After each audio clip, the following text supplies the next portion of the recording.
Waybill பார்த்தீங்கன்னாக்க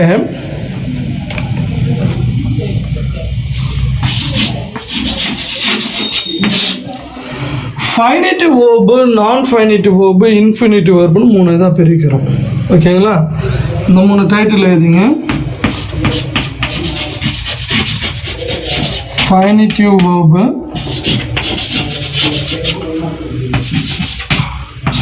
நான் ஃபைனிட்டிவ் verb, நான் ஃபைனிட்டிவ் verb,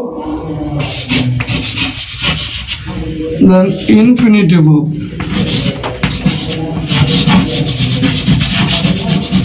Infinitive verb.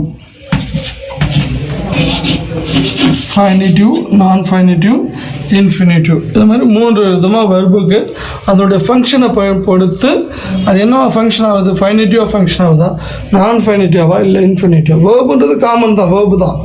அது சென்டென்ஸில் வரக்கூடிய அதனுடைய நிலைப்பாடு, அதனுடைய ஃபங்க்ஷனை பொறுத்து அது ஃபைனிட்டிவாக, நான் ஃபைனிட்டிவாக, இன்ஃபினிட்டிவான்னு நம்ம கண்டுபிடிக்க தெரியும். அது எப்படின்றது ஒன்று ஒன்று பார்க்கலாமா? இப்போ ஃபஸ்ட்டு ஃபைனிட்டிவ்னா என்னென்னு பார்ப்போம். நோட் பண்ணிக்கங்க. இதை எழுதிட்டு ஃபைனிட்டிவ்னு எழுதி அண்டர்லைன் பண்ணிக்கங்க. ஃபஸ்ட்டு ஃபைனிட்டிவ் வேர்புனா, இப்போ இது நான் பின்னாடி நம்ம ஃப்ரேஸ் கிளாஸ்லாம் நடத்தும் போது ஃபைனிட்டிவ் வேர்புனா என்னன்னு தெரிஞ்சால் தான் ஃப்ரேஸ்னால் என்ன, கிளாஸ்னால் என்னன்னு தெரிஞ்சுக்க முடியும். புரியுதுங்களா? அதனால் ரொம்ப கேர்ஃபுல்லாக அதை நோட் பண்ணி, ரொம்ப ஈஸியான ஒன்றும் இல்லை. அதாவது ஒரு வாக்கியம் இருக்குல்ல, அதில் சப்ஜெக்ட்டுக்கு பக்கத்தில் எந்த வெர்பு இருக்கோ அதுக்கெல்லாம் பேர் ஃபைனிட்டிவ். ஃபைனிட்டிவ்னு ஒரு தனியாக வெர்புலாம் கிடையாது. வாக்கியத்தில் சப்ஜெக்ட்டுக்கு பக்கத்தில் இருக்கக்கூடிய வெர்புக்கு பேர் ஃபைனிட்டிவ் வெர்பு. புரியுதா? நல்லா நோட் பண்ணிங்க. ஃபைனிட்டிவ் வெர்புக்கு போட்டு இது சப்ஜெக்ட்டுக்கு பக்கத்தில் வரும், காலத்தையும் அர்த்தத்தையும் கூறும். காலத்தையும் அர்த்தத்தையும் கூறும். அதாவது ப்ரெசன்ட் டென்ஸா பாஸ்ட் டென்ஸா அப்படின்ற காலத்தையும், அதே சமயத்தில் அந்த வெர்புக்கு ஏதாவது ஒரு அர்த்தம் இருக்கும், அந்த அர்த்தத்தையும் சொல்லும். ஓகேங்களா? மெயின் காலத்தை காட்டும். ஃபைனிட்டிவ் வெர்புடைய முக்கிய வேலை என்னென்னா காலத்தை காட்டக்கூடிய வேலையை அது செய்யும். நிகழ்காலமாக, இறந்த காலமாக, எதிர்காலமான்ற காலத்தை அது காட்டும். ஓகேங்களா? அப்போ இது எங்கே வரும்? அப்போ வாக்கியத்தில் சப்ஜெக்ட்டுக்கு பக்கத்தில் இருந்தால் அதுக்கு பேர் ஃபைனிட்டிவ் வெர்பு. அது காலத்தை காட்டும். ஓகேங்களா? It comes near the subject, it shows the time and meaning. Okay, for example, Ravi went to market. Ravi went to market. Ravi went to market. Went அப்படின்றது வெர்பு. யார் போனது? ரவி. இது சப்ஜெக்ட். அப்போ சப்ஜெக்ட் பக்கத்தில் இருக்குது இந்த வெர்பு இல்லையா? அப்போ சப்ஜெக்ட் பக்கத்தில் வரக்கூடிய வெர்பு தான் நம்ம ஃபைனிட்டிவ் வெர்புன்னு சொல்லுவோம். இதுதான் காலத்தை காட்டும். ரவி போனான். போனான் என்ற காலம் இங்கே நமக்கு கிடைக்கிது. ஓகேவா? இப்போ எங்கே போனால்? மார்க்கெட்டுக்கு. ஒரு வாக்கியத்தில் எங்கே என்ற கேள்வி இருந்தால் அது அட்வர்பு. ஓகே, நோட் பண்ணிங்க. அடுத்தது ஃபைனிட்டிவ் வெர்புனா என்னன்னு தெரிஞ்சிடுச்சு. தென் நான் ஃபைனிட்டிவ் வெர்புனா என்னன்னு பார்க்க போகிறோம். செகண்ட் நான் ஃபைனிட்டிவ் வெர்ப். நான் ஃபைனிட்டிவ் வெர்ப் வாக்கியத்தினுடைய ஒரு வாக்கியத்தில் சப்ஜெக்ட்டுக்கு பக்கத்தில் வந்துடுச்சுன்னா அதுக்கு பேர் ஃபைனிட்டிவ் verb.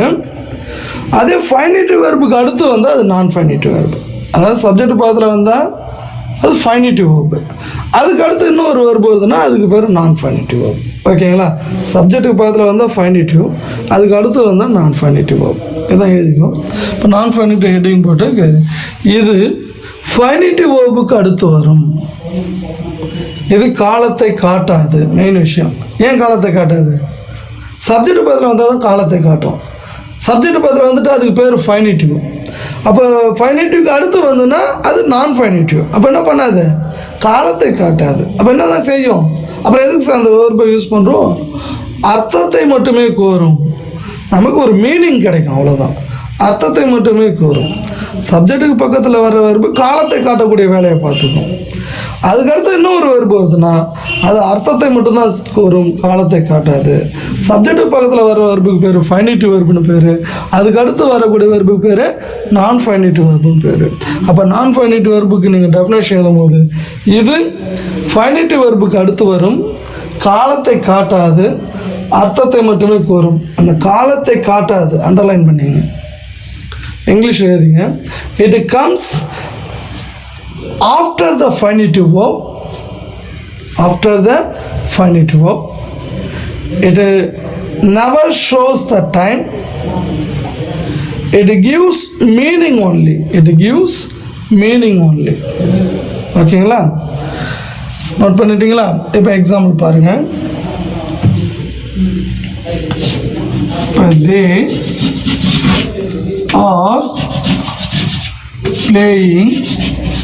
They are playing cricket. They are playing cricket. அவர்கள் கிரிக்கெட் விளையாடிக்கொண்டு இருக்கிறார்கள். அப்போ இதில் ஆர் என்பதும் வெர்பு தான், பிளேயிங் என்பதும் வெர்பு தான். இது பிளேயிங்னா விளையாடி கொண்டு இருக்கிறார்கள். யார் விளையாடி கொண்டு இருக்கிறார்கள்? அவர்கள். இப்போ ஒரு வாக்கியத்தோட செயல் இருந்து யாருன்ற கேள்விக்கு ஆன்சர் இருந்தால் அது சப்ஜெக்ட். இப்போ அவர்கள் விளையாடி கொண்டு இருக்கிறார்கள். என்ன விளையாடி கொண்டு இருக்கிறார்கள்ன்ற இது என்னன்ற கேள்விக்கான ஆன்சர். என்னன்ற கேள்விக்கு ஆன்சர் இருந்தால் அது ஆப்ஜெக்ட். இப்போ சப்ஜெக்ட் ஆப்ஜெக்டில் கண்டுபிடிக்கிறது நமக்கு ஏற்கனவே தெரியும். இருந்தாலும் சப்ஜெக்டை கண்டுபிடிக்க தெரிஞ்சால் தான் ஃபைனிட்டிவாக நான் ஃபைனிட்டிவாக நம்ம மற்றதை கண்டுபிடிக்க முடியும். இப்போ வேர்புன்னு எடுத்துகிட்டா ஆர் என்பதும் ஒரு வெர்பு தான், பிளேயிங் என்பதும் வேர்பு தான். அப்போ சப்ஜெக்டுக்கு பக்கத்தில் வரக்கூடிய வெர்புக்கு பேர் என்னது? ஃபைனிட்டிவ் அப்படின்னு பேர். அதுவே ஃபைனிட்டிவ்க்கு அடுத்து வர வெர்புக்கு பேர் என்னது? நான் ஃபைனிட்டிவ். அப்போ இது நான் ஃபைனிட்டிவ் வெர்பு. ஓகேங்களா? இது சப்ஜெக்ட் பக்கத்தில் இருந்தாலும் இது ஃபைனிட்டிவ் ஆகிடுது. ஃபைனிட்டிவ்க்கு அடுத்து வரக்கூடிய எந்த வெர்பாக இருந்தாலும் அதெல்லாம் நான் ஃபைனிட்டிவ் தான். நான் ஃபைனிட்டிவ் என்ன பண்ணாது? காலத்தை காட்டாது. வேறு என்ன செய்யும்? அர்த்தத்தை மட்டும்தான் சொல்லும். இப்போ பிளேயிங்னா என்ன அர்த்தம்? விளையாடி கொண்டு. இப்போ அவர்கள் விளையாடி கொண்டு, அவர்கள் கிரிக்கெட் விளையாடி கொண்டு, அது விளையாடி கொண்டு அதோட நிறுத்திட்டா அதனுடைய டென்ஸ் உங்களுக்கு தெரியல பாருங்கள். செயல் முடிஞ்சிடுச்சா, இல்லை இப்போ நடந்துக்கிட்டு இருக்கா, இல்லை நடக்க போதான்னு தெரியல பாருங்கள். அப்போ இது காலத்தை காட்டக்கூடிய பவர் இதுக்கு இல்லை, அர்த்தத்தை மட்டும்தான் சொல்லும். அதுதான் சப்ஜெக்ட் பக்கத்தில் வர வெர்பால் தான் காலத்தை காட்ட முடியும். அதுக்கு அடுத்து வரக்கூடிய வெர்புகளால் காலத்தை காட்ட முடியாது. காலத்தை காட்டலைன்னா அது நான் ஃபைனிட்டிவ். சப்ஜெக்ட் பக்கத்தில் வந்தால் அது ஃபைனிட்டிவ், அதுதான் காலத்தை காட்டும். இதை வச்சு தான் இந்த செயல் நடக்குதா இல்லை நடந்து முடிஞ்சிடுச்சா இனிமேல் நடக்க போதான்னு தெரிஞ்சுக்க முடியும். அப்போ சப்ஜெக்ட் பக்கத்தில் வர வெர்பு ப்ரெசண்டாக இருந்தால் அது ப்ரெசண்ட் காலத்தை காட்டும், நிகழ்காலத்தை. அது ஒரு பாஸ்டாக இருந்தால் அது இறந்த காலத்தை காட்டும். அவ்வளோதான், வேற ஒன்றும் இல்லை. அப்போ அவர்கள் கிரிக்கெட் விளையாடி கொண்டு, இது ப்ரெசண்ட் வெர்பு, இதுக்கு வந்து இருன்னு அர்த்தம், இருக்கிறார்கள் அப்படின்னு ஆயிடுச்சு. அவர்கள் கிரிக்கெட் விளையாடி கொண்டு, ஆருக்கு வந்து இருக்கிறார்கள், இருக்கிறோம், இருக்கிறாய் அப்படின்னு அர்த்தம். இந்த இடத்துல அவர்கள்ன்ற சப்ஜெக்ட் முன்னாடி இருக்கிறதுனால இதுக்கு வந்து இருக்கிறார்கள் மீனிங் நாம் எடுத்துக்கணும். அவர்கள் கிரிக்கெட் விளையாடி கொண்டு இருக்கிறார்கள். இப்போ ஃபைனிட்டிவ் வெர்புனா என்ன, நான் ஃபைனிட்டிவ் வெர்புனா நான் புரிஞ்சிடுச்சிங்களா? சப்ஜெக்ட் பக்கத்தில் வந்தால் ஃபைனிட்டிவ், அதுக்கு அடுத்து வர்றதுல நான் ஃபைனிட்டிவ். ஓகே, அதை காட் பண்ணிங்க. இப்போ நாம் இன்ஃபினிட்டிவ் பற்றி பார்க்க போகிறோம். ஏற்கனவே ஃபைனிட்டிவ் நான் ஃபைனிட்டிவ் பார்த்துட்டோம். ஃபைனிட்டிவ்ன்றது சப்ஜெக்ட் பக்கத்தில் வர்றது ஃபைனிட்டிவ், அது காலத்தை காட்டும். நான் ஃபைனிட்டிவ் என்பது ஃபைனிட்டிவ்க்கு அடுத்து வர்றது, காலத்தை காட்டாது, அர்த்தத்தை